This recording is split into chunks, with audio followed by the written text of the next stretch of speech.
This is Brooke. And this is Nikki. And this is Charlene. And this is my so-called whatever. Yay! Charlene's here. Happy 2018, everybody. Yay! Oh my gosh. We're buried. 2018 has brought in a whopper.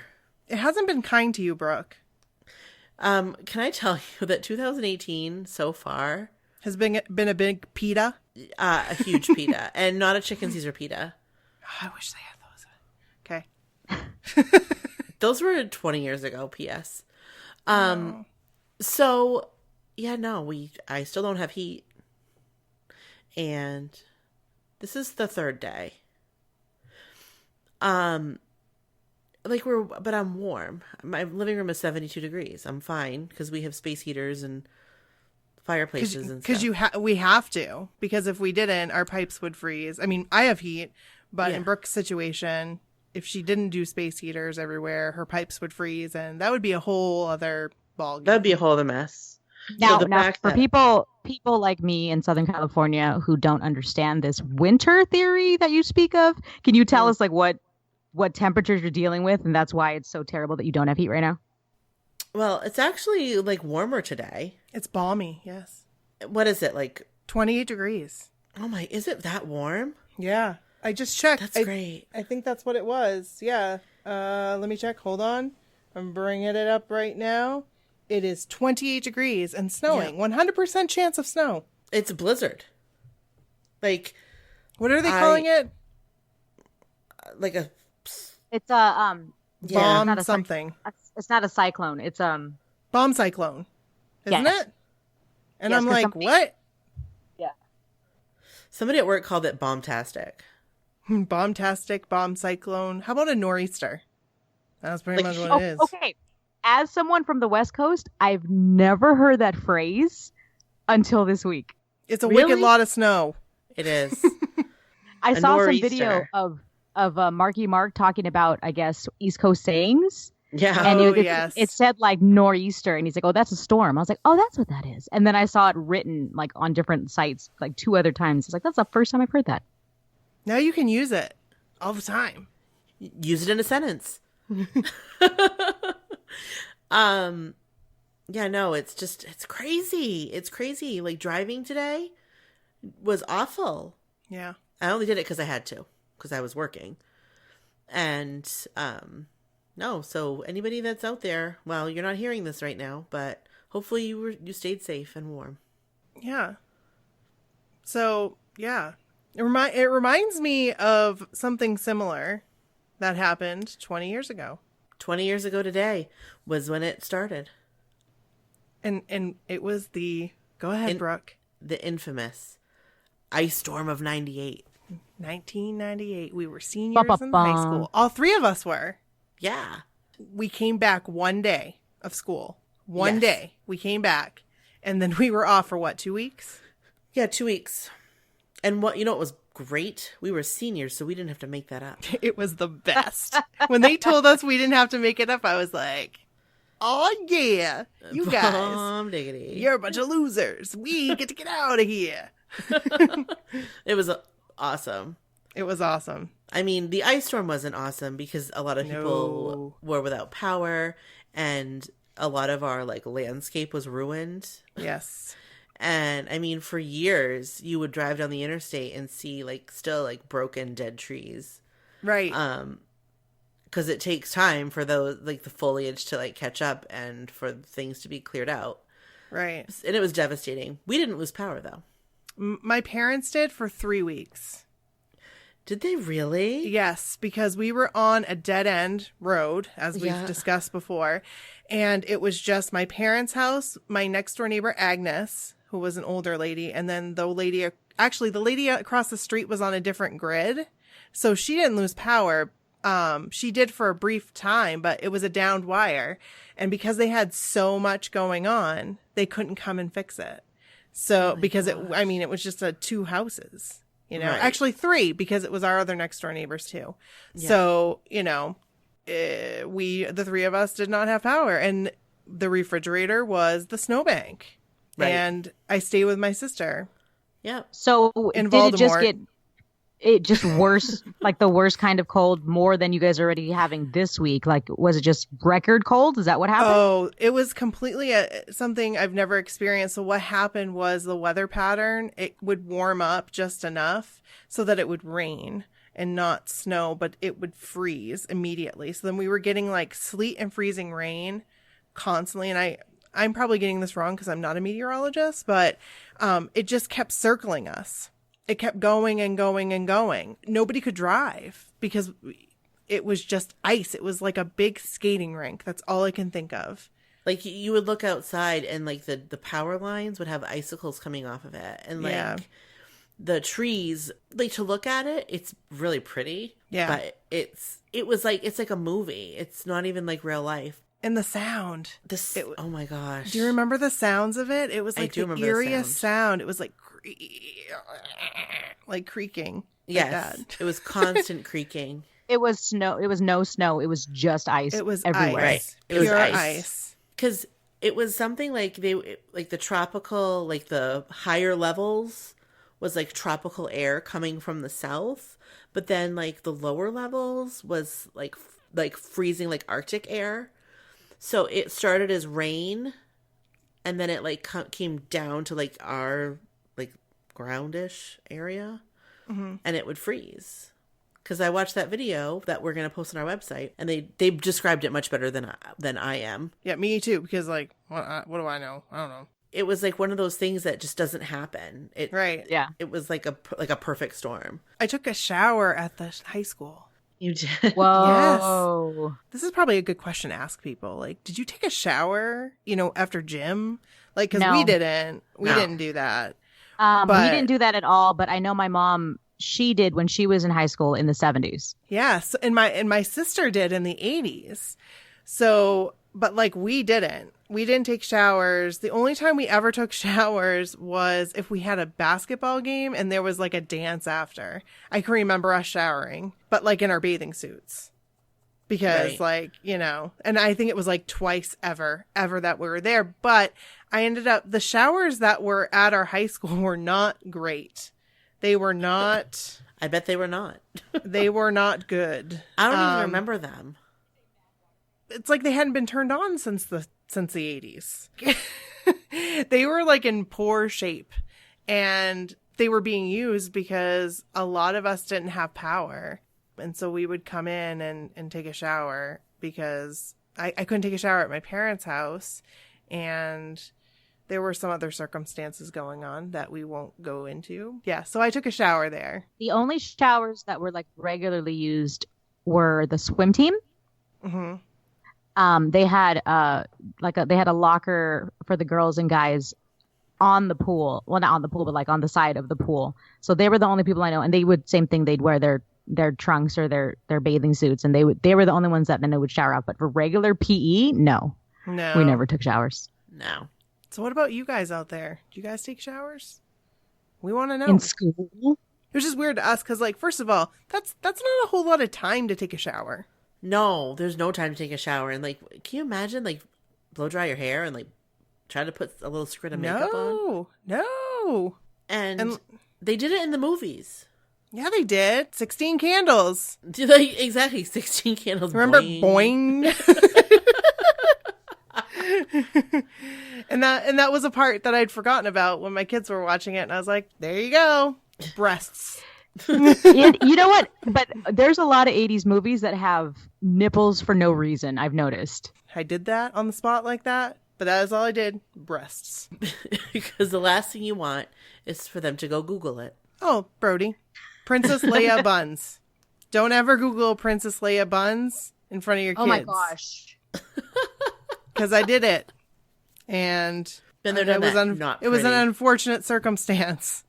Because I was trying to do my daughter's hair, and I wanted to make sure that they, because they were Princess Leia's buns, not her like buns, but like her hair buns, like They were like done a certain way. And so I Google Princess Leia buns and full on nudity. You're like, I didn't Google Princess Leia porn. I Googled Princess Leia buns. Right. And so I looked at my son and I was like, this is why we don't Google unless we ask. Because and he was just like, ah!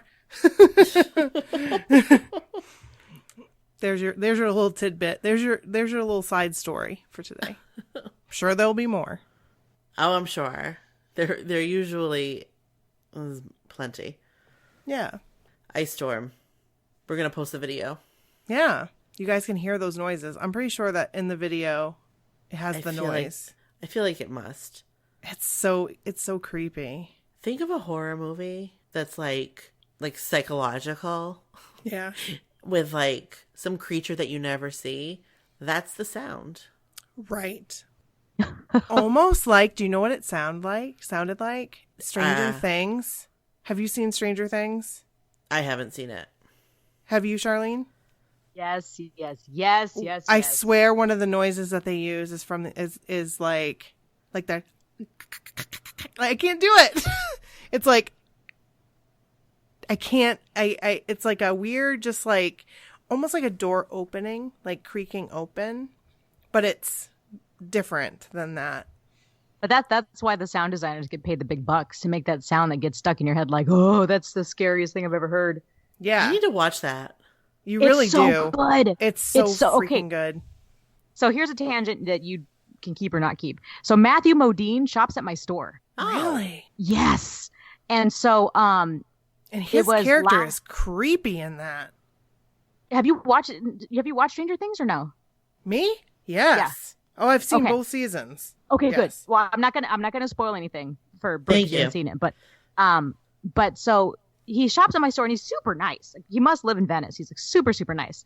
And I saw that he was gonna leave because I was on the front end of the registers for a long time before I went back to the meat department. So I was like, I'm gonna bag for Matthew Modine. And we have this super nice older lady cashier, and she's like, so, have you been in any new movies? And then both of us at the same time said Stranger Things.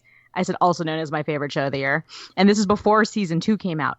And he's like, oh, you like it? That's great. I was like, oh, I love that show so much. And he's like, you want to know what I think? I'm like, yeah, I want to know what you think. Yes, please. Freaking Matthew Modine, tell me what you think about this amazing show that everybody like. Put your hand in your chin. Tell me more. he's like, see, people think I'm a bad guy, but I'm not the bad guy. And I said, technically, no. I said, everything your character does, he thinks he's doing for a good purpose. He's like, yeah. So I'm not the bad guy. I'm not a good guy, but I'm not the bad guy. And I was like, no, that's totally true. He's like, I think what it is, it's the evil that's entering the world in this, city that we're in. So it's not me. And I was like, you're totally right. Freaking Matthew Modine, tell me about your character in Stranger Things. Like, okay, sure. And so he's like, yeah, season 2 is good. I think you're gonna like it. It's really good. I was like, I'm totally excited. Absolutely amazing. I think what we need to do is a Stranger Things like episode block. Right. Because there's what you could do. You could watch the first season and then we could break it down. Right. And even if it's just like the 80s references, even if it's just that, because there's so many. Like if you're looking at the bedroom, if you're looking at like the kids when they're playing, and I mean they were playing with all those Star Wars toys. That was like a huge breakthrough in the 80s, Mm-hmm. They made more than the movie itself. Mm-hmm. Things like that. Little things like that. Them all having walkie-talkies. Like that was a total 80s thing. So yeah. Well, the other thing too is the Duffer Brothers, it's kind of funny. They're twins and they're like the main showrunners. They're born in 84. So it's not even like they're our age, that they're 84, but they just grew up with all that and just loved it. So they just kind of, made the show around it. There's someone from Maine that has something to do as like a prime either writer or on the project. And I just saw it posted recently and I was like, because there were a lot of like, it feels a little Stephen King-ish.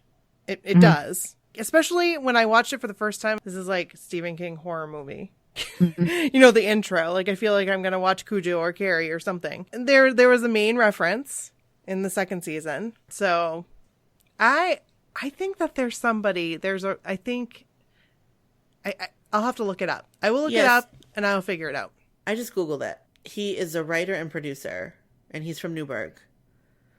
Justin Doble. Oh, okay. He's from Maine, isn't he? He's our age. He's from Newburgh. See, I knew it. I So he's, I knew around. I'd seen that. He's 32. Okay, so he's younger. And he's a self-admitted king junkie. Hey, there you go. Oh, wait, no. No, it says Matt and Ross Duffer are self-admitted king junkies, and Doble decided to lead with that connection when he first met them. Gotcha. So it's almost like that's how he got the job. So what does he do? He is a writer and producer on the show. That's awesome. That's awesome. Yeah. Go Maine. Woo! I saw this link, this article when the season 2 came out, like, oh, does Stranger Things season 2 overdose on nostalgia? And I'm like, no. Never. It's set in 1984. That's how it's supposed to be in 1984. Like, what do you overdose on nostalgia? I think that was the only time I actually just commented on some random article like, no, this is wrong. Well, I have put this down on my list, and I think I might start watching as I go to bed tonight. Yeah, I couldn't stop watching it, so good luck with that. I stayed up one night and I'm like, oh, okay, I should have done that. Yeah, there are some shows I've done that way. It takes a special show though for me to do that. You will like it. You will love it. And I liked it primarily for the nostalgia piece of it because it was so good. And Winona Ryder's in it. Exactly. Which we will segue to in just a moment. Little Winona Ryder. But first, do you guys want to talk about that email that we received? Yeah. Okay. Let's talk about it. Let's read it. Okay. So, Brooke, I also have to say, Brooke, I'm really proud of you for coming out last podcast and touching on some of the things that you were working on last year, because I don't think you've ever done that on the podcast. And so, wait, that I was working on, like being a better me. Yeah. Oh yeah, talking about yourself. I don't talk about myself. You should. That's why it was good that you did. Right. Because and I don't do it consciously. I just don't. Well, you should. Is what we're trying to say. You'll have to remind me. Because it's one of those things I don't think to even do, because I think who cares? Do you know what I mean? I just don't think anything. I don't think I'm that interesting. But you'll have to remind me to do that, because I just don't, and I never want to feel like, you know what I mean? I'm not that interesting. I mean, to a certain extent, I think a lot of us feel that way, but we connect to other people. So I'm going to say after 50 episodes, I think both of you guys are pretty interesting. Hey, thank you. Thanks. It feels weird because seriously, I still feel like just Kevin listens. Now, Charlene. So Kevin and Charlene and Christine listen. and occasionally and Brooke. Yes, and Kelly. Kelly listens. Yes. Kelly hashtags. Do you know what I mean? I feel like just a small group of people, and then I'll see people that I've never interacted with that are like, congratulations on the 50 episodes. I love you guys. And it just makes me tear up. I'm thinking, you're listening? Whoa. Yeah. Yeah. That's weird. And we all know that Donnie Wahlberg listens too. So. Donnie has listened at least a little bit. Excuse me, Donnie. Hey, how's it going? Appreciate your social media presence. We appreciate you. We do. I'm missing. I know you have to take a little break, but I'm ready for the tweets to come around again. The be a better you tweets. I like those. And you know what else, Donnie? If the other guys need help, give them help. Give them tips. Seriously, please. I mean, if they want it. Or let me give them tips. Are you talking about Joe? Because I can help him with his website. I haven't said that in a long time. Joe, if you're listening, I can help you with your website. Just putting that out there. Joe's got to get those new tour dates up for the Southern California shows he does before he moves back to New York. Joe, let's work together. Let's do this. Let's get this. We're a team. Team Mac all the way. Let's do it. Okay, so the story, you said email. Yes. Okay. So Jill emailed us. It just came at the right time. It was just something I needed to hear. Selfishly, I'm saying just me, but I feel like all of you need to hear this. And I just appreciated it a lot. And I asked her, hey, is this okay if I share this? And, she was like, ooh, Yes. And I'll read that part too, because I think it's important. Actually, you know what, Brooke? Why don't you read it? I will. I'll be happy to. Awesome. Are we ready? We're ready. All right, here we go. The subject is Happy New Year. Happy New Year, Jill. Happy New Year, Jill. Warning. I'm about to get sappy on you. I know I already mentioned in my tweet that I got a little emotional listening to you talk about self-acceptance in the New Year's episode. I wanted to share how it really stuck with me beyond my initial listen. Your conversation was at the forefront of my mind all day. One of my first favorite songs was Whitney Houston's The Greatest Love of All. That's a great song. It is a good song. In second grade, my best friend and I sang it to our teacher in a private concert. I'm not really sure why we decided to do that, but I remember singing it to her at the end of the year. That was so... That's adorable. Like, I could see, like, you and Jen doing that. Yeah, I could too. She would have definitely been the better singer. That's cute, though. Stop it. Stop putting yourself down. You have a great voice. No, Brooke, that was just... Brooke, don't you... Brooke, What? don't you ever wish you were someone else? Don't do it. Stay the same. No, I don't. We'll talk about that in a few minutes. Yeah. Even at a young age, the concept of nurturing a relationship with yourself resonated with me. I feel like I've been on a journey of self-acceptance and self-love ever since. That song says that it's easy to achieve the greatest love of all, but I disagree. Like most women, and I guess people, I've struggled with not really being comfortable in my own skin. I've worked on it for a long time, sometimes harder than other times, sometimes more successfully than other times. Also, like most other people, I've gone through struggles in life and learned some hard lessons. But I've also learned that I can usually navigate through any situation if I just get out of my own way. I beat myself up, I get caught up in my own doubt. I often ignored my gut because the things I would tell myself made me believe that I couldn't trust my gut. But over the last couple of years, I've been trying to trust myself more. When I was reflecting on 2017, I realized that I'm happier now than I've ever been because rather than listening to the outside noise and to the doubt in my head, I've been listening to my gut and trusting that I know what makes me happy. Yay. Yay. Yay for that. Celebrate that.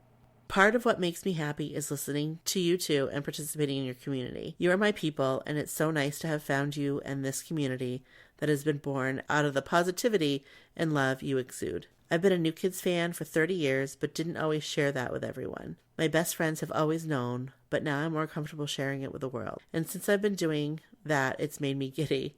I've reignited the flame in a new way. I have the podcast to thank for that. Oh, you're welcome. Oh. You go do that. You be giddy. Proud. You be giddy and be proud of that New Kids love. For reals. Getting back to the New Year's episode, I went back to work today. I took a lot of PTO time in December and was a bit disengaged. I was struggling to get back into the swing of things. I work in marketing, and given the creative nature of that field, there isn't always a right or wrong answer solution. Because I haven't been super engaged, I found all those feelings of self-doubt creeping back in. But your words reminded me that I'm the only one standing in my way. My boss believes in me, my team is supportive, and I know what I'm doing. Today could have gone differently if I didn't listen to your podcast yesterday. Oh. Thank you for sharing yourself and your vulnerabilities with us. It's very appreciated. I'm thrilled to be going on this journey with you. This community is special, and it's moments like your conversation that nurture it. I hope you ladies always stay the same. Oh, Yeah, I love it. I love it. That's so nice. It says your friend Jill. It's so nice to hear. Thank you to Jill, because like we've talked about before, and even in this today, like sometimes it feels like I don't think people are listening. Like it doesn't feel like people are listening. I know people are listening. I mean, I know that because we see that, but it's like, you know, it's nice. Thank you. It is. And I'm glad that us just being honest and talking with each other and to you guys is helpful in any way. Yeah. I agree. It's very nice. Good job, Brooke. Good job, Nikki. Hey, Charlene, great job to you too. Yeah. Thanks. Nikki, you need to read the little excerpt that she sent after, because that is gold. It is, like, if I could use the 100% emoji, I would right now.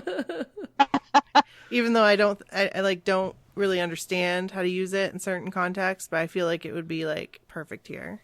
I agree. Okay. So what I had done is I'd asked her if I could use this because it was just great. And I really wanted to read it on the podcast. So she wrote back, "It's a little nerve-wracking, but yes, you can share this on the podcast. You've built a safe place to share something like this. If you guys are brave enough to be vulnerable, I can do the same. And like you, it's nice to know you're not alone. You clearly have a gift of connecting people and connecting people together. Maybe that's what you're supposed to be doing. And what you're doing now is just a means to an end. Trust yourself. As cheesy as that sounds, you have all the answers inside of you." And I'm like getting teary. Just listening to that because like I needed to hear that. Because I've really been questioning myself lately. Like, is this what I'm supposed to be doing? I feel like this is what I'm supposed to be putting my heart and soul into. But like, how can I do it? How can I do this? Like, how can we continue to keep doing, you know, the things that we're doing with the time that we have? And we're just going to find it. We're just going to find the time. That's my answer. Because Jill said the answers are inside of me. So I will find them, Jill. Thank you for that. The answers are inside of you, Charlene, and you, Brooke. So You know, I think in this world of social media and Instagram filters and everybody kind of showing the highlight reel of everything being so amazing and look at me on vacation and I'm in my bikini and this is so much fun and look at my new car, that right.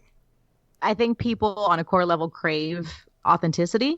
Mm-hmm. And so the fact that, one, this started out of you guys talking about things you love and 5 guys from Beantown that you love, and Love those starting 5 guys the group from Beantown. Yes. Oh yes, white pants forever. and the community that's extended from that. I mean, I think that's like, oh yeah, this is something real. So the fact that people are connecting, it's like nobody is cool. Nobody has all the answers. Nope. Nobody is, you know, Right. Rico Suave. Nobody No. is at all. You know, No. we all feel like big old dorks, no matter what you look like, what size you are, how tall you are. No, every single person. So I think when people can actually connect and feel like, hey, these people are real, or I see something real in these people. It's like, hey, we're all together. We're all the same.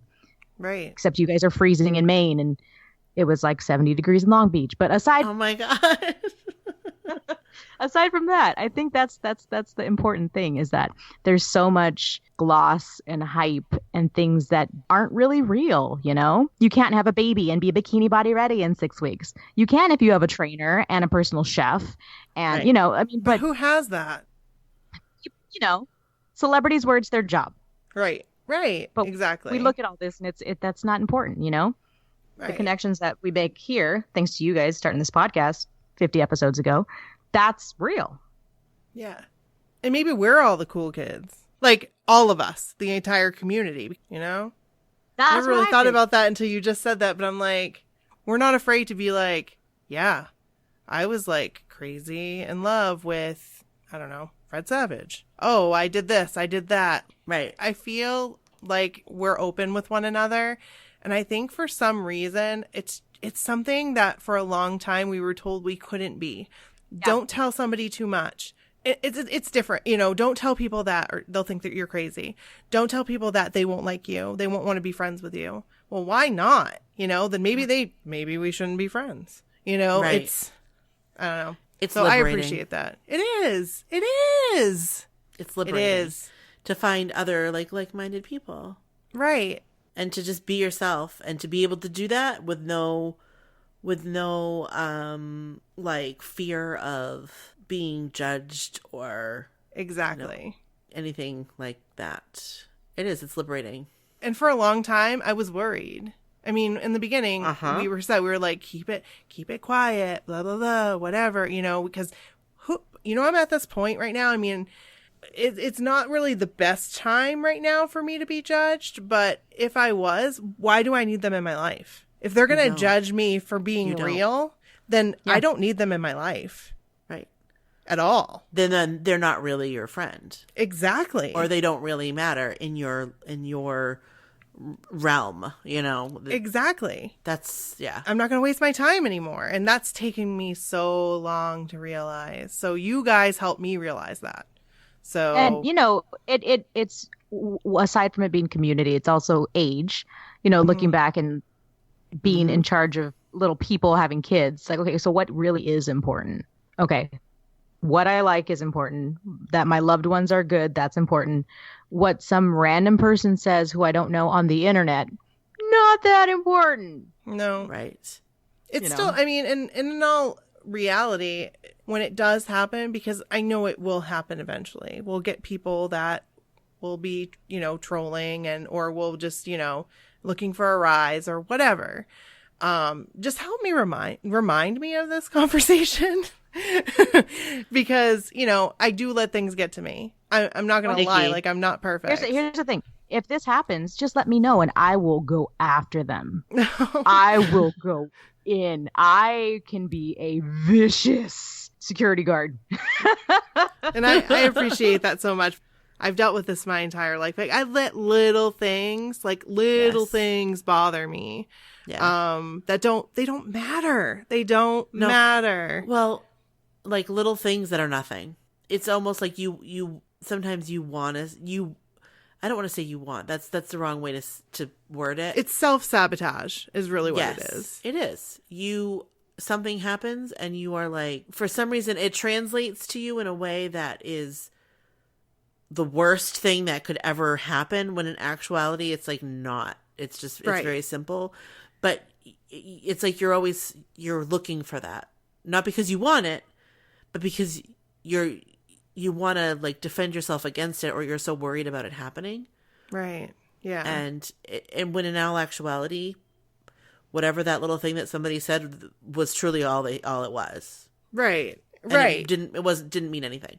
Right. And it's the depression. It's in your head. It's constantly battling with me. And once I get one thing resolved, it's on to the next, and it's on to the next, and it's on to the next. And, this might be my life, and that's fine. I just feel so much better knowing like I have other people out there that are like feeling the same way, are ready to help me fight this. Like, I'm not alone. It's not just Kevin and I, because for a long time, that's what I felt like. And I mean, no offense, because I wasn't sharing the things with you, Brooke. I wasn't being as open, saying, it really sucked. Like, just the other day, I texted you and I said, I just want to let you know it's not been good.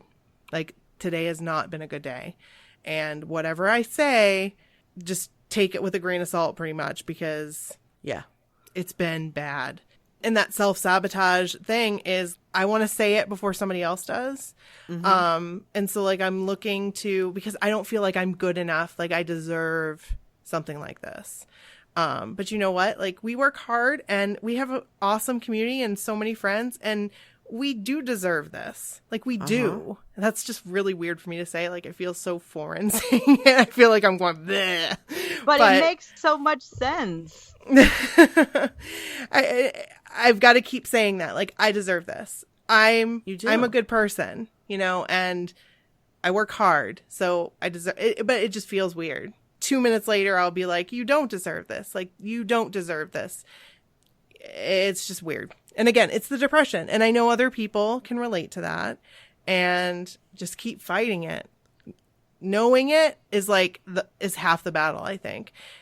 Being able to see it and being able to see that it's like taking control of your life. I never could see it.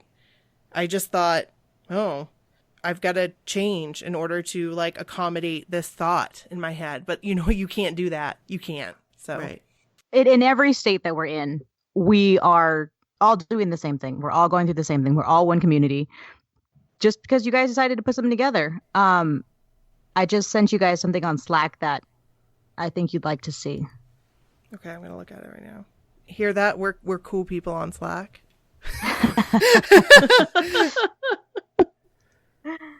Tell me when you get it. Oh, you guys, we got 500 people. Oh, Brooke. Wait a minute. We have 500 people in our Facebook group. We just got our 500th Is that what she sent us? Yes. Oh, wait, is this it right here? Kelly wants to know if she should approve or if you guys should approve it. Can you tell Kelly, you go for it. You go for it, girl. Oh my gosh. Brooke, can you believe that? 500 people. That's awesome. That's awesome. That should be a ringing no one is alone. Okay, so there's one other part to Jill's email that I have to read because Charlene and I thought the same thing. So here it goes. She said, also, as a funny aside, when Stay the Same was released, I didn't really pay attention to the lyrics either. At first, I thought he was asking, don't you ever wish you were someone else? Yep. Instead of making the directive statement, don't you ever wish you were someone else? Punctuation makes all the difference. I also saw Joe perform that song at an album release in 1999 at Walmart in South Florida. It was my one and only time up close with a new kid. I need to find pictures from that day and I will send you the story. Jill, I cannot wait. We'd love that story. I cannot wait for that story. And pictures. Yes. And how close did you get? Yes. Were you like, hey, she must. Hey, Joe McIntyre. She must have been pretty close at Walmart. Yeah, that's true. That wouldn't be a big. It's not like it's a venue, right? It would be like in the electronics section, or in a parking lot. But Jill, I cannot wait to hear your story and totally agree with you. Before I paid attention to the lyrics, I was like, yeah, actually, Joe, I do wish I was somebody else. Yeah, I do. I that's what he said. Like, don't you ever wish you won the lottery? Don't you ever wish? Yeah. I thought that the same way. The exact same way. So thank you, Jill. Thank you so much for sending that in. We really appreciate it. That was awesome. Thank you, Jill. Now, since we're talking about like self-acceptance and believing in yourself, you think it's a good kind of segue into our inspirations as youngsters as to kind of what brought us to the point of us being the women we are now? The yes. Inspirations of our youth. I think so. So I, growing up in Southern California, I am racially ambiguous myself. My mom's Mexican, but most of our family's born here, so we don't have anybody that's alive. It's like, oh, they came from Mexico, and so we don't speak Spanish. And so my mom's Mexican. My dad is a big mix. His mom is Cajun and Creole. She's from Louisiana, and then his dad was Filipino and Navajo. So my dad looks like Oates from Hall & Oates. He totally does. That picture you sent me, I'm like, whoa! Like, no, he does. He looks like he could be a like, stand-in. Yeah. And so so he looks like that. My mom's Mexican, and we're racially ambiguous. Like, people think we speak Spanish. When I'm around Filipino friends, people assume that I'm Filipino. Like, it's like it's fine. But I noticed growing up, if you don't speak Spanish or if you don't fall into specific lines, then it's kind of hard to identify, well, what am I, or what are we, or where's my place, pretty much. Mm-hmm. Mm-hmm. So I noticed growing up with parents that were very pop culture open with us, watching MTV, watching movies, all kinds of stuff, that like, okay, there's all these different visions of older women or visions of teenage women, and just different types of characters that I kind of was drawn to. And so I always did all of the women in my family are loud. We're a loud bunch. My mom's the loudest. She said because she's the youngest, so she had to be loud or nobody would hear her. But like these real kind of outspoken women, I just loved those characters. And it was just like we were talking about Molly Ringwald. My favorite of the movies from the 80s that she did was Pretty in Pink. I love Pretty in Pink. She made her own clothes. She was different. She worked in a record store. That I just loved it. And then like when Blaine stood her up and she like yelled at him and pushed him into the locker and was like, tell me the truth, Blaine, don't lie to me. And I was like, yeah, she's so tough, just being amazing. And then she still went to the prom and she still was there with her best friend and somehow went back to Blaine and whatever. I just remember just being really just inspired that her aunt and Iona, Annie Potts' character in that movie. Yes. Her. Oh, every single time they show her, she's in a different type of outfit. Yes, like she has different style. She has a crazy wig on. She's wearing every single time. Her style is completely different from the last time they showed her. And I remember watching that thinking, wow, you can do that. Mm-hmm. You don't have to, I only dress sporty. No, you could do that. And she did it. I remember watching like the 1-2 punch of Molly Ringwald's character and Annie Potts' character, just being like, this is amazing. This is wonderful. I love everything about this. I loved that movie. I loved Annie Potts in that movie. I love the way that you looked at that. I never saw it like that. Like, I never saw, like, hey, I could look like that. Like, I could do that. Mm-hmm. That's all. Like, I wish I did, because it's so cool. It's so cool. You don't have to be the same person every day. You don't have to have the same look every day. No. And I mean, I've worked with the public in retail since 1999, and I do kind of have fun with it because, I'm working with the public. I might as well be, a cartoon character about it. I take a lot of chances in the way that I adorn myself based on things like that and my love of drag queens and being that I work in Venice, just everything that about that it's like, okay, we might as well have fun with it. But it's just like, it's just that type of woman character was like so influential. I mean, I didn't see the movie when it came out, but I remember watching it when I was like 8 and 9 years old and just being like, wow. Yeah. Same thing. Like Wayne's World is one of my all-time favorite movies. Oh my God. I love that movie so much. I love it so much. I love Wayne's World. I've seen it more times than I can count. I love that. I love that movie. I saw it like 6 times in the theater. I loved it so much. Anytime anybody wanted to go to the movies and see Wayne's World, I was like, I'll go. I just loved it. And then Tia Carrere just being awesome, and she was rocking awesome. out and screaming ballroom blitz into the microphone. Oh, so wonderful. I have actually stories about Tia Carrere and Molly Ringwald if you guys want to hear them. I would love to hear them. Yes, please. I'll start with the Tia Carrere because I kind of like Napoleon Dynamited that one. So did you go, your mom goes to college? No, I couldn't even do that. Like, Stop. So at my work, we see a lot of people in the movie industry or in the music industry because, in the part where I work in Southern California, why not go to, a big, huge grocery store? So I've noticed in all the years that I've been at this one location, I can pull it together to talk to an attractive actor or an attractive singer. If it's, whoever it's like, oh yeah, sure, no problem. Like I can try to be funny. Like I made Chris Hemsworth laugh. Like I can pull it together for hot guys, apparently. The issue I have is, I guess if you're an influential woman that I grew up watching, I have to make my brain work like a human. because apparently it goes into shutdown mode, like that. And so I saw Tia Carrere shopping. She was with her daughter. And like I said, I've seen Wayne's World more times than I can count. And if I see somebody I recognize and I want to talk to them, I'll be like, oh yeah, you find anything you need? Or is this the pasta sauce you're looking for? Just something about the food in this grocery store. Like, oh yeah, just to start a conversation. So I walked down the aisle. It was like the chip aisle with her daughter was. And my brain said, say something. And I couldn't. And I kept walking. I said, okay, there. So then they were in produce. And so I was like, I'm going to make it. Oh, let me put this bag of carrots back. Let me go over here. So I put the carrots back and they were behind me and I was like, turn around, say something. And then I didn't. So I was like, okay. Oh my gosh. She went through the line and I was running change for the cashiers. And I asked one of my cashiers and she was paying for her groceries. So she's right in front of me. So I asked the cashier, hey, do you need quarters? Are you good on tens? And she's like, oh yeah, I'm fine. I look at Tia Carrere in the face, and then I turn and I walk away.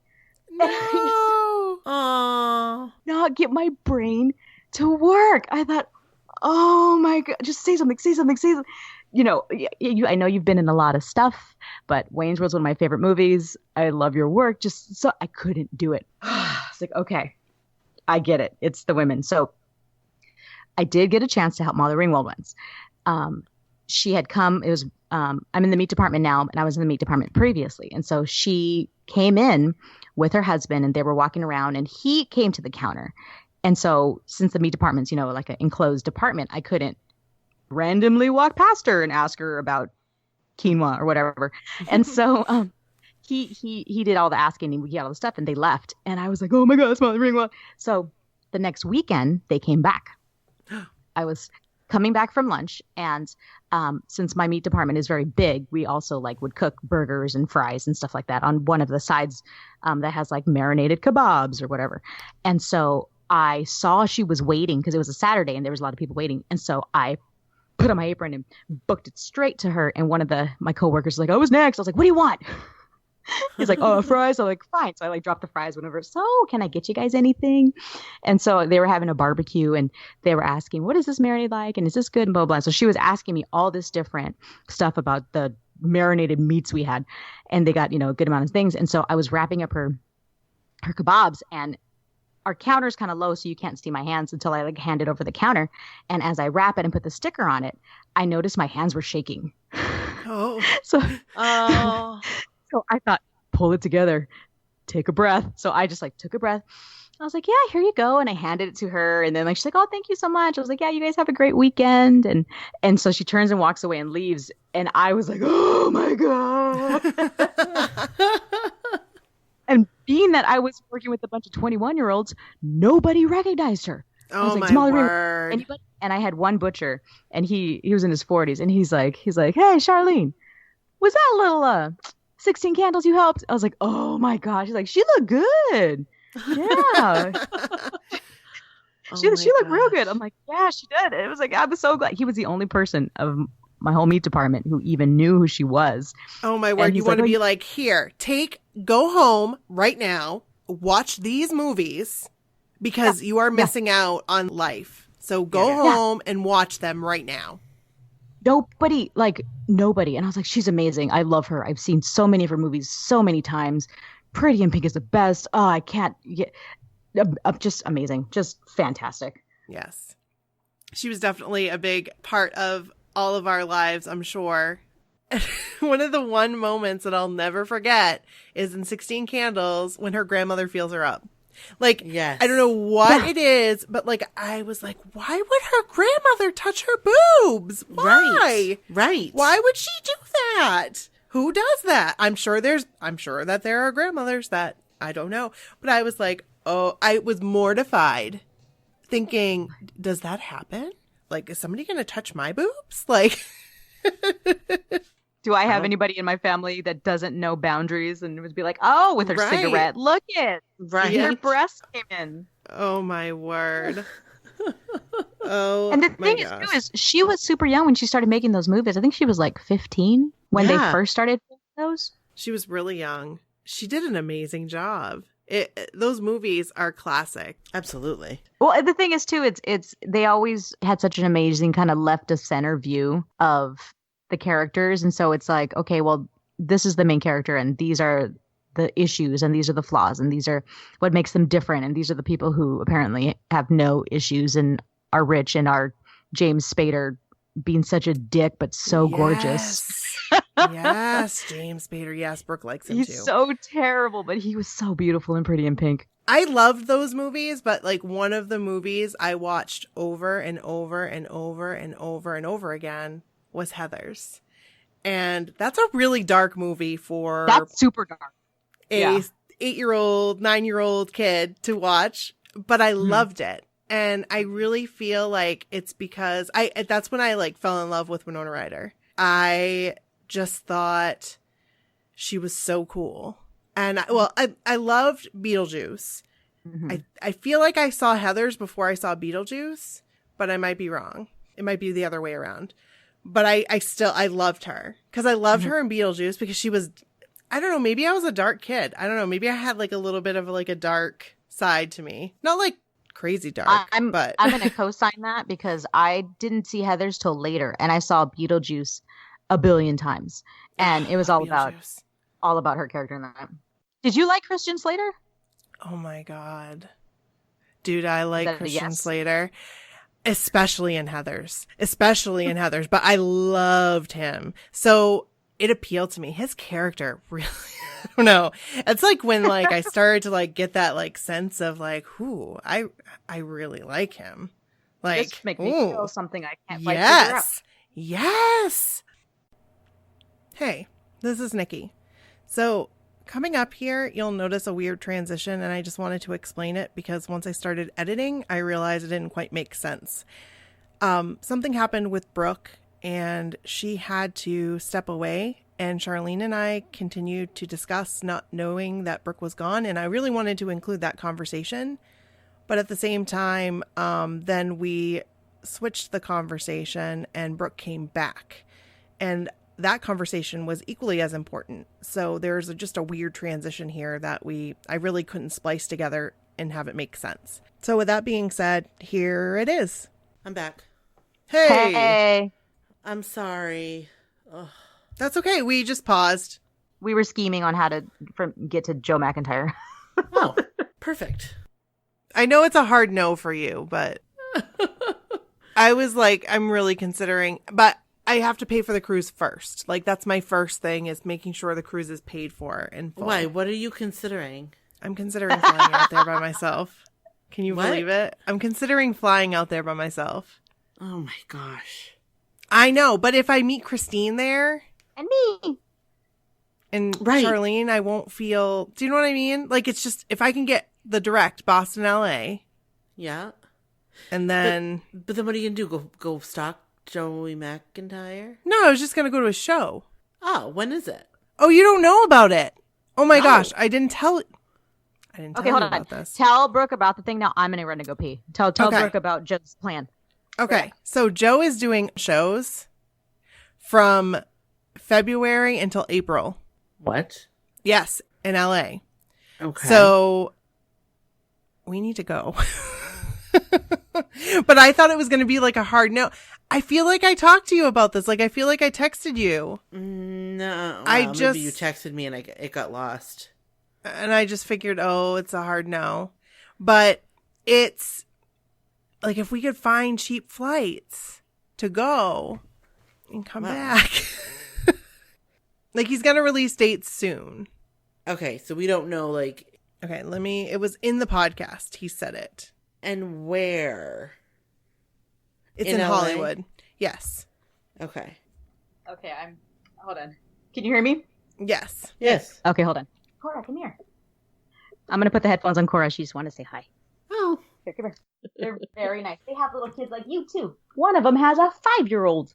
This is my first time. It's okay. Oh, Here, just hi, come to the Cora. microphone and say Oh.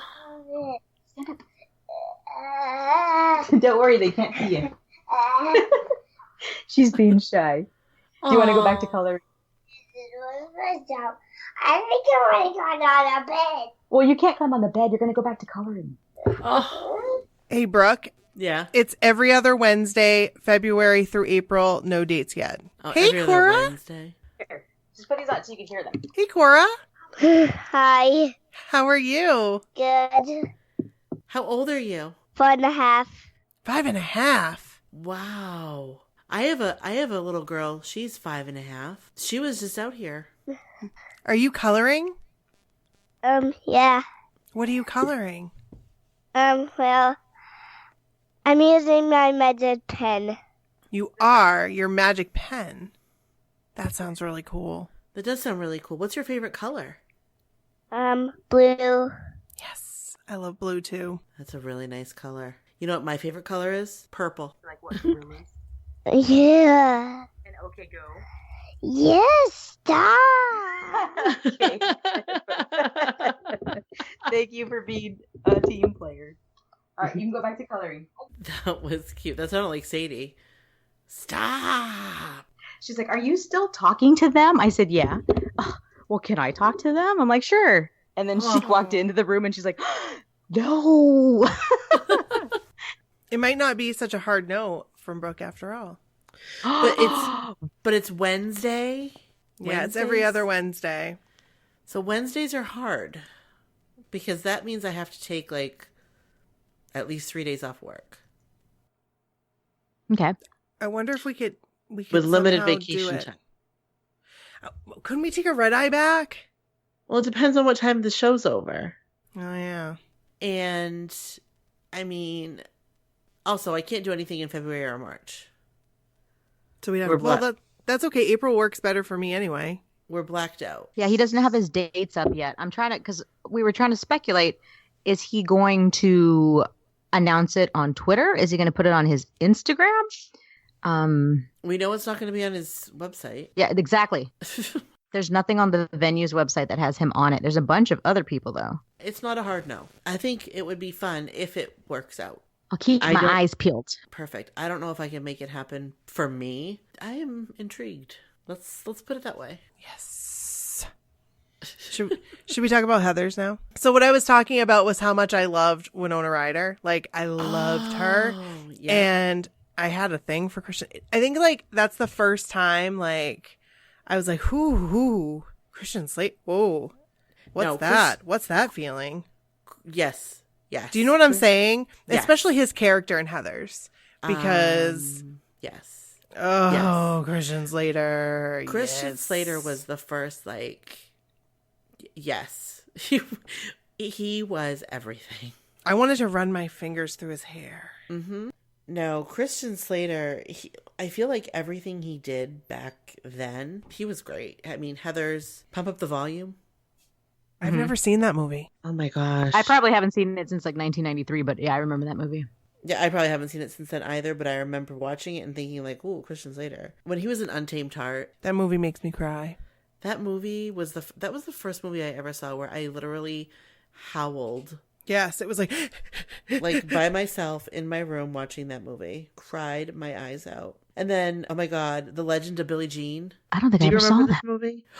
Oh my gosh, that movie, so good. So good, so 80s. I just had to look it up because I don't remember the girl's name. But anyway, go watch that movie. Like, find it. I don't know where it is. If it's on Netflix, I'm watching it ASAP. They were talking about it in the Facebook group. I saw that. That movie, it was one of those movies that would be like on HBO a lot.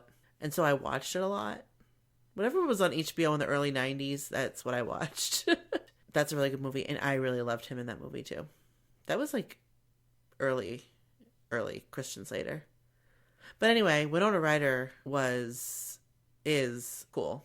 I was like, I want to be her. That's who I want to be. I want to be Veronica. Except I don't want to kill people.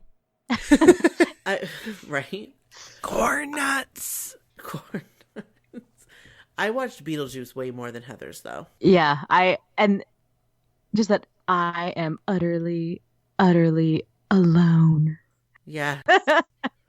Oh my gosh. I think the other thing about Winona was that how she went from being so super rad in like the late 80s to being super cool in the 90s. Like I think I saw Reality Bites when I was like 15. I love Reality Bites. 15 or 16, and she was just so cool. And then Janine Garofalo was in that too. I love that movie. I've seen that movie probably 150 times. I remember thinking why is Ethan Hawke such a dick? Because I'd never really come across guys like that in my early teendom. Right. And I was like, why? What's his problem? I couldn't figure out what his problem was. But yeah, she has super short hair and she's so cool. And she's like in her early 20s in the movie trying to figure out what they're doing. Life. And yeah. And it's like, oh, is that what it's like to be in your 20s? And Janine Garofalo works at the Gap. Yeah, and she had those amazing like Betty Bangs. Oh, I love. And then she gets promoted to assistant manager, and she's like, get a job. That movie. I wasn't like a huge Winona Ryder fan though. Like, I'm just gonna put that out there. Not that I didn't like her, but she was just like in Reality Bites. I was a bigger fan of Janine Garofalo because she had all the good lines. She had all the good lines, and she was funny. She was cool. I loved that she worked at the Gap.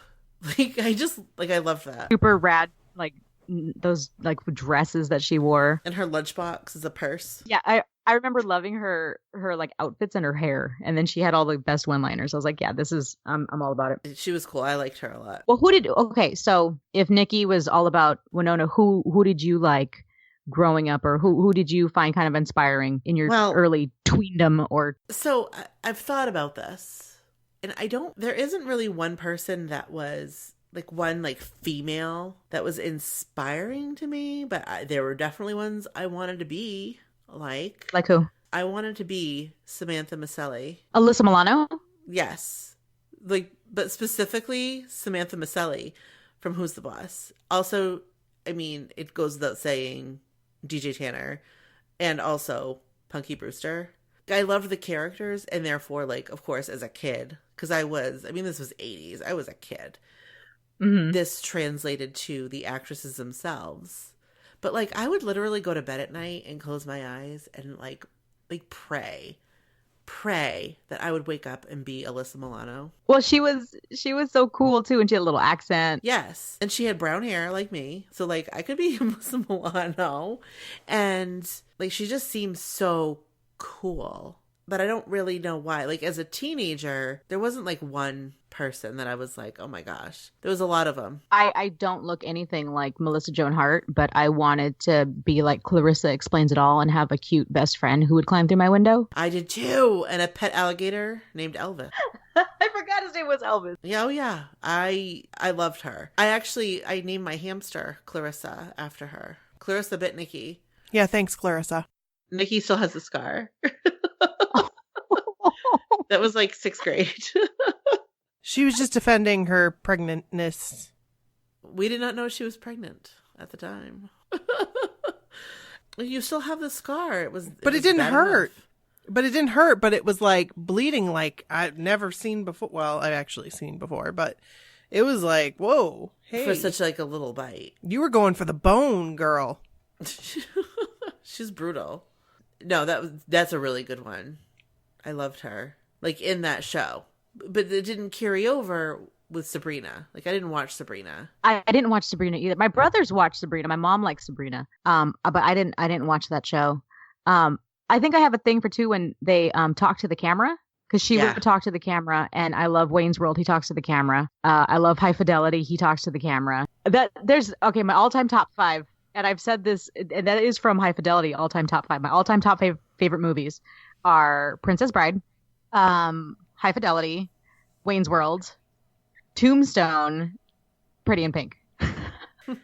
I could not do a top 5. Yeah, well, that's the thing, is that it always changes too. Yeah, I think I like when they talk when they break the fourth wall.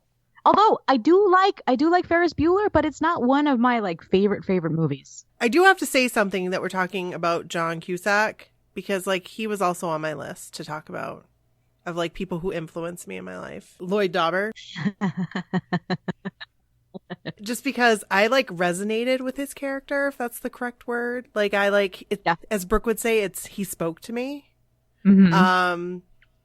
Like that whole character in Say Anything, I just felt like I was him. And like this is in high school. Like I felt like I was him. So I watched it a lot. I watched it over and over and over and over again. I never did do the scene though. And no one ever did the scene for me. The boom. Joey McIntyre, if you're listening, you can do that scene for me if you would like to. No, Kevin won't mind. He will not mind one bit. Kevin will record it. Yeah, through high school, I was pretty obsessed with Fiona Apple and Alanis Morissette. I think I played their first albums so many times. I just remember being like 16, like, I love the way Fiona Apple puts words together. Like, she's a true poet, and being so like dramatically like, I feel her. I understand. I felt that way about Fiona Apple. Mm-hmm. Not so much about Alanis Morissette, but that's different. Like, you know when you listen to an album and it reminds you of things? Mm-hmm. That was that album for me. And I never, like, it always reminded me of things that I didn't want to remember. Nothing bad or traumatic. Morissette or the Fiona one? Alanis Morissette. Jagged Little Pill. Like, I just couldn't. And it's nothing bad or traumatic or anything happened, but it was like just foolishness. So, yes, and I'm going to give an honorable mention here. I'm going to say I also totally loved Bridget Fonda, which is kind of random, but it's because my favorite movie. What's my favorite movie, Nikki? You know my favorite movie. Singles? Yes. My favorite movie. Hands down. That has been my favorite movie since the day I saw it when I was like 12 years old. Oh, Single. It's a Cameron Crowe movie. It is. And I just love it. So she's in it. And I really like her character in that movie because I think she is like I feel like any Phoebe, any person, but like any like woman in particular can identify with her. Oh my gosh. I need to watch it again. I think I saw it one time when it came out in 1993. You do need to watch it again. Yeah, it was out. It came out in 92. was probably on video 93-ish, like, but that's like right around the time. It was the first time I saw Pearl Jam. Because it's in Seattle, right? Yes. And her character, Janet Livermore, she's in the movie, she's 23. She is a waitress. She has this boyfriend who doesn't really like her, but he's cool. So she's like sticks with him. And it's just like, I think that people could relate to that. And then like her whole character, like she just grows through the movie. It's not centered around her by any means. It's more like, there's, singles. It's a bunch of people. But I just love that movie. Oh, I gotta watch that again. Because I do love Almost Famous. That's another Cameron Crowe movie. That's a good movie too. Awesome movie. I did have one more for mine. Oh, who? Baby from Dirty Dancing. Yes. And here's why. First of all, Patrick Swayze, national treasure. Patrick That was Swayze. dreamy. I wanted to be a dancer, just like Baby. If Baby could do it, I could do it, right? absolutely. She carried a watermelon, so Yeah. I just wanted to look like her. Like, I loved the way she looked. I loved her hair. Oh, her hair. I loved her hair. Like, I really wanted to have that curl like she did. I can remember this girl that went to school with us. I was always like, I love your hair so much. I wish my hair was like that. And I'm like, how did you do that? And she's like, oh, it's just the way my hair is naturally. You know, I was really jealous of her hair. Yeah, I'm a straight-haired person who always dreams of curly hair. Like, with my dad's hair being curly, my mom thought mine was going to be curly, and it's not. It's straight as hers. So I remember watching the movie and thinking, like, oh, her hair's so big and wonderful. I know. I would do anything for hair that's curly. Now, Nikki, your hair is curly. I was just going to say, you guys don't want curly hair. Let me just tell you about that. But it's a different kind of curl. But your hair holds a curl. It's the worst kind of curl. Let me just tell you that. When I let my hair dry, it looks like Donna Summer, Love to Love You Baby hair. Circa 19... So you're saying my dream hair. You have my Yes. dream hair? Yes, she does. It is triangle-esque. You're an undercover disco queen? Oh, I guess I should be, because that is what my hair does. Just like that. When my hair dries natural, it looks like Axl Rose. Flat and stringy. Axl Rose, what? No, you mean like Welcome that to the is what it Jungle? looks Like like. it stands up? No, not Welcome to the Jungle. Like Sweet Child of Mine. It is flat and straight and stringy. And it's not the kind of flat that you get with a flat iron. Because, like, people have said that to me. They're like, oh my gosh, I have to use a flat iron to get like that. No, it's not like that. It's like wispy in pieces and flat and clumpy. And it looks greasy. Even though it's not, that's what my hair looks like. So that's why I have to use like 75 products and take all kinds of time with it every day. All right, so we should probably wrap up. Yeah. Let's do some housekeeping, shall we? That sounds great. All right. So we have... Oh, well, we mentioned it already because we were here when it happened. Mm-hmm. But our Facebook group. Yeah. 500. Yay. Actually, it's now like 502. Yeah, I saw that. Even better! Since we've been talking, so that's awesome. It's very awesome. And we had 2 really good days. I can't believe... Okay. You got to break down those metrics a little bit for people who don't understand like the metrics of podcasting. Do you want to do it, Brooke? Well, it's hard because the metrics of podcasting, it is a very gray area. I don't fully understand them. But we probably understand them more than most people if you don't have a podcast. So, yeah. I mean, like, basically, it's based on downloads. So your podcast is successful as it depends on how many downloads that you get. So, I mean, we had our original CoverGirl episode was awesome. And everyone has been really excited about it.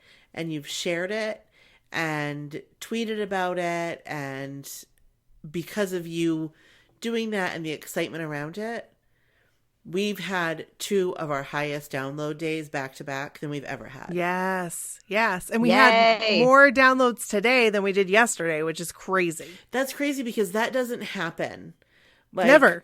our release day, we have way more downloads than we would have on like the Thursday after. Right. It's just the way that it works. It just, it dips. It goes up and down. It dips through the week. And obviously on our release days, and it makes sense. There's more downloads. Well, we had more downloads today than we did yesterday. Today is Thursday. P.S. Yes. I listened to that episode and I just was smiling listening to the story. Like I was just in my car just beaming like, oh, this is so good. I can't believe this happened.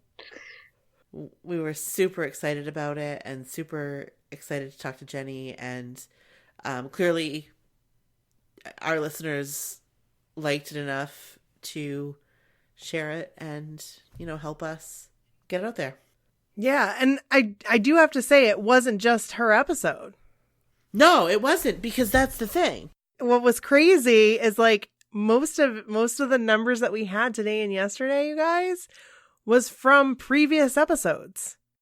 Because it brings people to us, and you guys like listen to a lot more episodes, and we hope that you like us. I mean, we hope that you stick with us, because that's awesome. I mean, there's 500 people now who at least, like you guys a little bit. We love to have you. Yes, and we appreciate it. And it kind of trickles down. Like people will, they'll listen to past episodes, and hopefully you're here listening to this now, and some of those past episodes are rough. We appreciate you. Go and listen through it. Charlene says they're not rough. I don't think so. That's Charlene, that means a lot when you say that, because you listen to a lot of podcasts. I do. I counted. I listen to over 20 podcasts, which is too many. But some of them still aren't making content, but I've listened to them up to their point. But I think every single one from the beginning, they got to work out their format, got to work out, see what flows, what works for the people who are doing the podcast. So when I listened to it, because Nikki, you didn't find me till October, so you guys had all those episodes from October before. From the beginning all the way through, I was like, okay, it's getting going, and it just keeps going and going and going. Like I didn't think until somebody was like, oh, it's rough, and I was like, oh, is it really that rough? And then I was like, was it that rough? And I even listened to it again, and I thought, no, I don't think it's, and I don't think I'm just being nice. I just think it's because maybe people who aren't avid podcast listeners maybe haven't had that experience and think, oh, this is how people do interviews. But even people like, I listen to a lot of stand-up comedians who do podcasts, and these are people who are used to talking to a crowd and making people laugh. You gotta get, you gotta walk before you run. And I think they're good. I don't think there wasn't anything in those first few episodes where I'm like, I'm not gonna keep listening to this. Like I kept listening, and look, here I am. But thanks. I mean, yay, we appreciate that. Thank you. I think it works. And thank you guys for continuing to listen to us. We appreciate that. Totally. So totally. Yeah. And with that being said, in order for us to continue to have these episodes and to continue to have our, the same flow, we need your stories and episode ideas. So you need to send them to us. And how are they going to do that, Brooke? Well, they can email them to mysocalledwhatever@gmail.com, because that is, I think that's the best way, honestly. It really is. It keeps us organized. I'd say that's really the only way we really want to take them, to be honest with everybody. Only because on Twitter or Facebook, like, we could miss it. We really can. And we don't want to miss it. I apologize for, we don't want to miss it. And it keeps us kind of focused, and we're able to sort things so that we don't miss the episodes. Right. We don't miss the stories. So even if you have an episode idea, send it to us. Email mysocalledwhatever@gmail.com.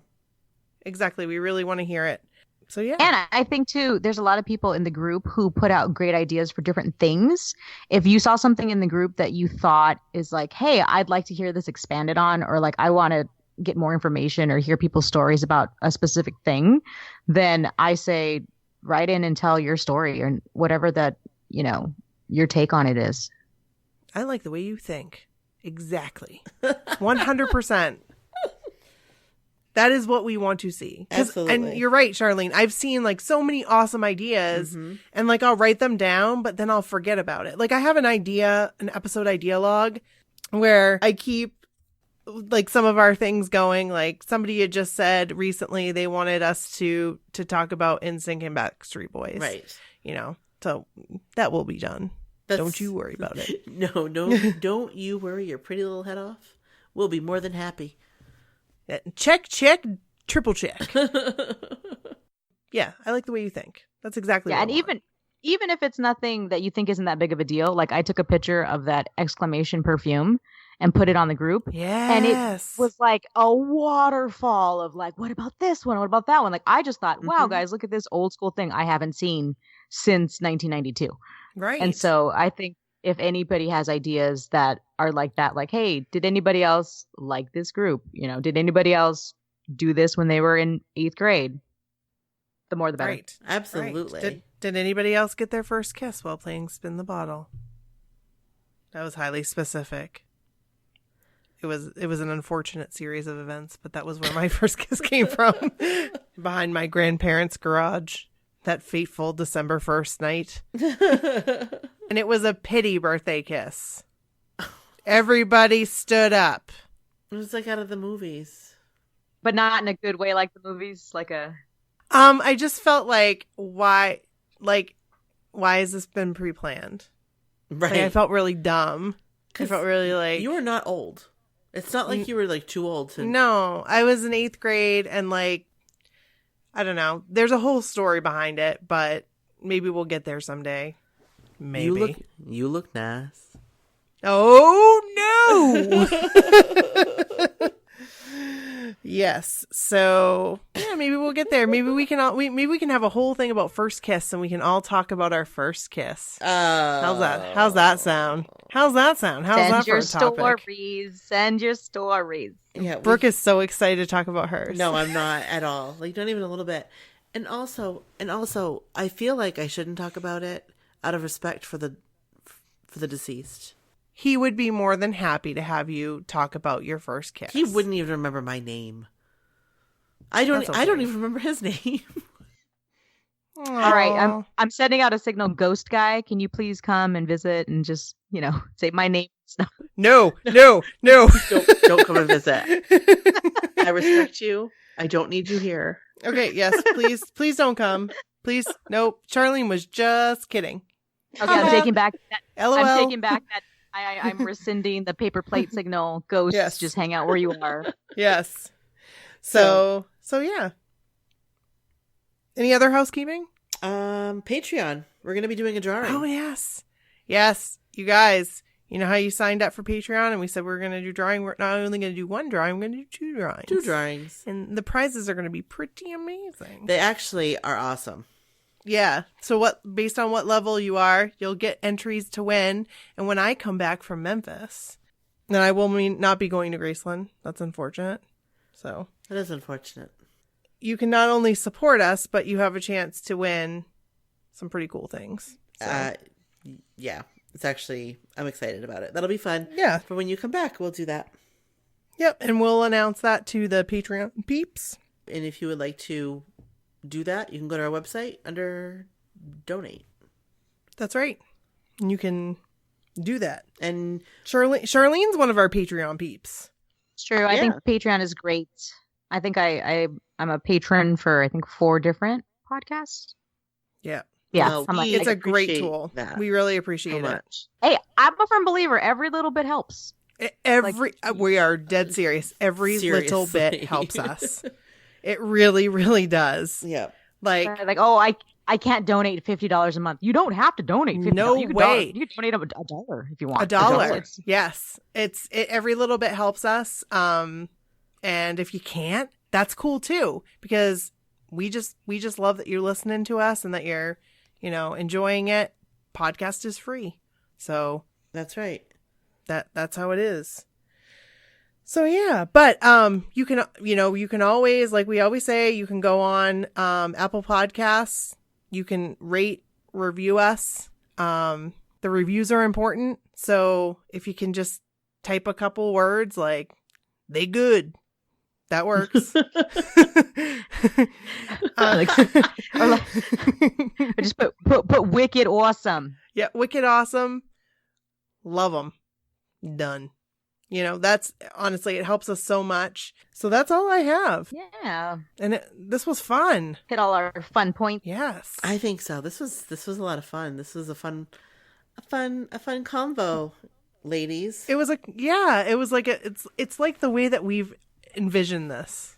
It is from the beginning. It is. It really is. This is like our vision.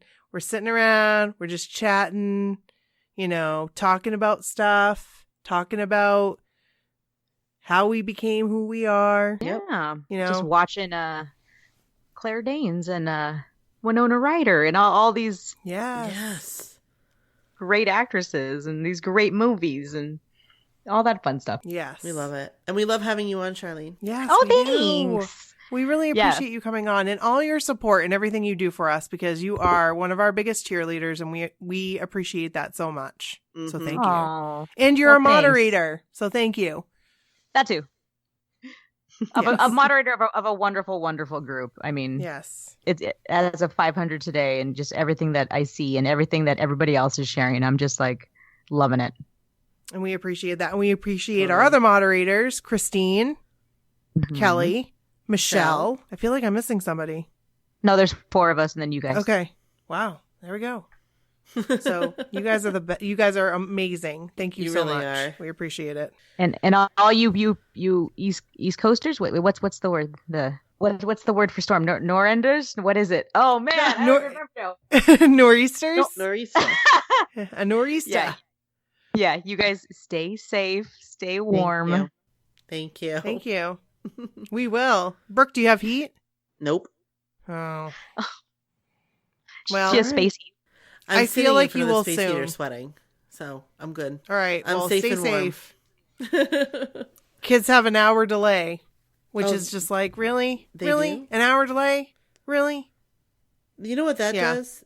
That's just an annoyance. That's just a PETA for us. No, it is. If you guys don't know what PETA means, it means pain in the ass. It's not chicken Caesar pita. No. Which I love those chicken Caesar pitas. Wendy's, please bring them back. Please. Please bring them back. While we're at it, McDonald's, bring back the Arch Deluxe. Yes, please. Yes, please. Just because I chicken fajita and the chicken fajita while you're at it. Oh, okay? the chicken fajitas, man. Those were a staple. We need a whole episode on that. Yes, we do. Putting it in the idea book. So keep sending those ideas. I just saw an article that I guess In-N-Out is getting hot chocolate with marshmallows. What? I know there's no In-N-Outs past I think Arizona and maybe Nevada. So when you guys trek from Maine, and if you ever come to California, we'll go get In-N-Out. Well, I think we're pretty sure we're coming out there for LA Podfest. As long as it doesn't mess with the cruise. Right. Right. Yeah, I don't know if they've announced the dates. I'll try to do some recon on that. Okay. I went to You're going on the cruise, right, Charlene? Yes! You have to. I know I have to. I know I have to. And then with all like the updates, I'm like, oh man, I want to go. Yeah, you just gotta go. I gotta make some magic. I played Lotto. I might have won the Lotto last night. I gotta check. Okay, well, that would be amazing. That's it right there.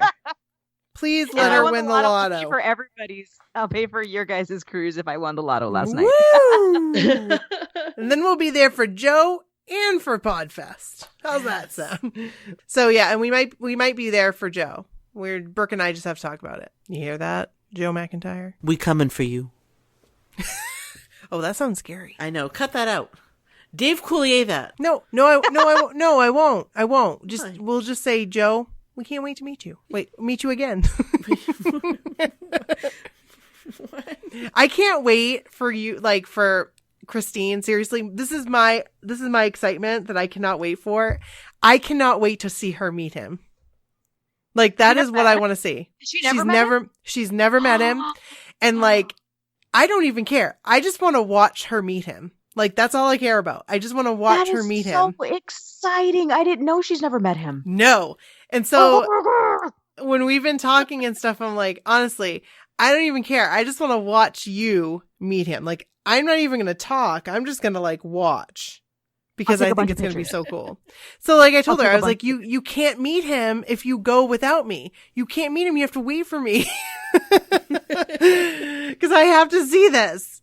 I'm being selfish, Christine. You go ahead. You meet him. It's a small venue, so it wouldn't be shocking if he did like a meet and greet after or something. Oh my word! Oh my! I do want to go to one of Joe's solo shows when Christine's down here. So if this happens, I will take a ton of photos or video or both. I have 2 hands. Or just like Facebook Live the entire thing. No, I'll take a good video because the video quality on that's not very hot. But I will. Oh, I had no idea. Oh, Christine, this is happening, Christine. So now I'm gonna have to go because I have to watch Christine. I have to be there and watch her. So no pressure, Christine. Yeah, no pressure. That would be no fun. pressure. That would be so fun. I'm not. And the thing is, I told her I was like, I'm not gonna be able to say anything to him anyway. So. All I'll say is she's been waiting to see you her whole life. That's all I'll say. my one-liner. So, yeah. And unless Mission Interview Joey 2018 happens, then I gotta really get going. I gotta really get in check. Your interview hat on. Yes. So Joe, let's hang out. Let me fix your website. That's my last plea. Okay, bye. Bye. Bye. Bye.